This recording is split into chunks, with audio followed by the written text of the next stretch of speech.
নমস্কার, আমি নুপুর মণ্ডল, Nakashipara government ITI কলেজের 2024-25 শিক্ষাবর্ষের মেকানিক্যাল ডিজেল ট্রেডের একজন ছাত্রী। নমস্কার, আমি রিয়া মোদক, আমি 2024-25 বর্ষে মেকানিক ডিজেল ট্রেডে একজন স্টুডেন্ট। আমি হাসিপুর শেখ, ডিজেল মেকানিক্যাল স্টুডেন্ট 24-25। তো আজকে আমাদের প্রজেক্ট প্রেজেন্টেশনে আমরা যেটা নিয়ে এসেছি হাইড্রোলিক জেসিবি। তো এই হাইড্রোলিক জেসিবি একটা কার্যকরী মডেল, যেটা আমরা বিভিন্ন ক্ষেত্রে ব্যবহার করে থাকি।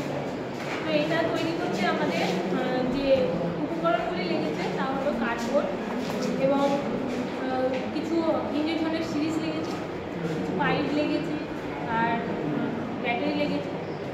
তো এইটা আমরা কীভাবে ব্যবহার করি এবং কী কাজে ব্যবহার করা হয় সেটা আমরা সবকটি মডেল। হাইড্রোলিক সিস্টেম হচ্ছে এমন একটি মডেল যেটি বিভিন্ন বিজ্ঞান এবং প্রকৌশল শিক্ষায় ব্যবহৃত হয়ে থাকে। এছাড়া এই হাইড্রোলিক সিস্টেমটি কীভাবে কাজ করা হয় এবং এটি বিভিন্ন উন্নত মেশিনগুলোতে কীভাবে ইউজ করা হয় সেটি এখানে দেখানো হয়। ঠিক আছে, এবার এই মেশিনটি 1945 সালে জোসেফ সিরিল ব্যামফোর্ড নামক একটি কোম্পানি এটি প্রতিষ্ঠিত করেছিলেন। তো সেই নাম অনুসারে এই সিস্টেমটির নাম হয় জেসিবি।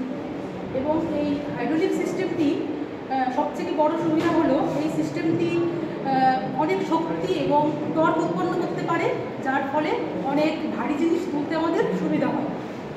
আর এই সিস্টেমটি পাস্কালের সূত্র মেনে চলে এবং সেই সূত্রটি হলো কোনো আবদ্ধ পরিবাহীতে যখন চাপ প্রয়োগ করা হয় সেই চাপটি সর্বদিকে সমানভাবে সঞ্চালিত হয় যে লিকটির উপরে এই মেশিনটি চলে।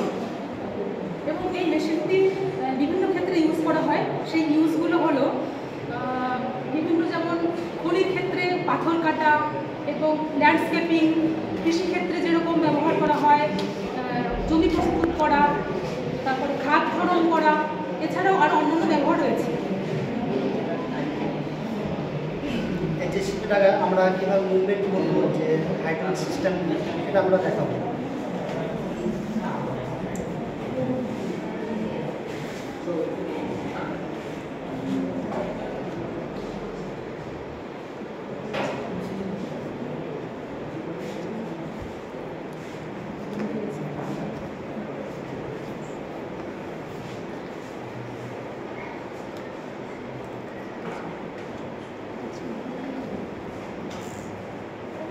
এটা আমরা এবার মুভমেন্ট করতে পারি যে কোনো জিনিসকে ফলো করার সময় আমরা প্রথম বেসটাকে এভাবে করতে পারি যে একটা সিরিজের মাধ্যমে একটা বেস দেওয়া রয়েছে। তারপর এই সিস্টেমটা দ্বিতীয় যে হাইড্রোলিকটা রয়েছে ওটা দিয়ে আমরা দূরে নিয়ে যেতে পারবো, কাছে আনতে পারবো। আর এটাতে আমরা ওপরে উঠাতে পারবো এবং নিচেতে নামাতে পারবো, এরকম সিস্টেম আছে। আর পুরো সিস্টেমটা এটা আমরা হচ্ছে 90 ডিগ্রিতে অ্যাঙ্গেল ঘোরাতে পারি, যেটা একটু হেভি কারণে অতটা মুভমেন্ট করছে না, কিন্তু এটা আমরা সম্ভব আছে যে পরে যদি আমরা কিছু ঠিকঠাক করি তারপর তো আমরা 90 ডিগ্রিও করতে পারবো বা পুরো 180 ডিগ্রিও ঘোরাতে পারবো। আমরা ওটা ঘোরানোর জন্য দেখছি।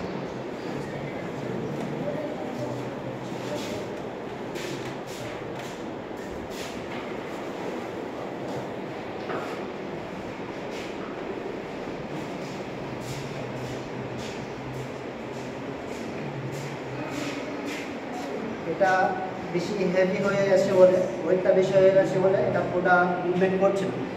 180 ডিগ্রি করা যাবে বা 90 ডিগ্রি করা যাবে। আমাদের যে লাইট সিস্টেম করা রয়েছে, যে পিছনে দুটো লাইটিং দেওয়া রয়েছে, সামনে দুটো লাইটিং দেওয়া রয়েছে, বা সুইচ একটা সুইচের মাধ্যমে 4টে একসঙ্গে কন্ট্রোল করা যায় লাইট।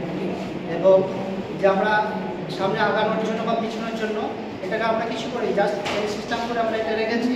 এটা কিছু ইনস্ট্রুমেন্ট লাগানো যেত বা এটাকে আমরা পুরো মুভমেন্ট করাতে পারতাম, সামনেও নিয়ে যেতে পারতাম, পিছনেও নিয়ে আসতে পারতাম, কিন্তু অতটা আমাদের সময় ছিল না বলে আমরা অতটা করতে পারিনি। যেটুকু করেছি এইটুকুর উপরে করেছি। তা আমরা এটাকে আরও মডিফাই করার জন্য পরে আবার চেষ্টা করবো, যদি পারি তখন করে দেবো, নাহলে এই পর্যন্তই থাকলো আমাদের। আর আমাদের এই সিস্টেমটি সম্পূর্ণ করার জন্য আমাদের স্যার ম্যাম অনেক সাহায্য করেছে। তাদের অক্লান্ত পরিশ্রমে এবং আমাদের প্রচেষ্টাতে আমরা এই সিস্টেমটি পুরো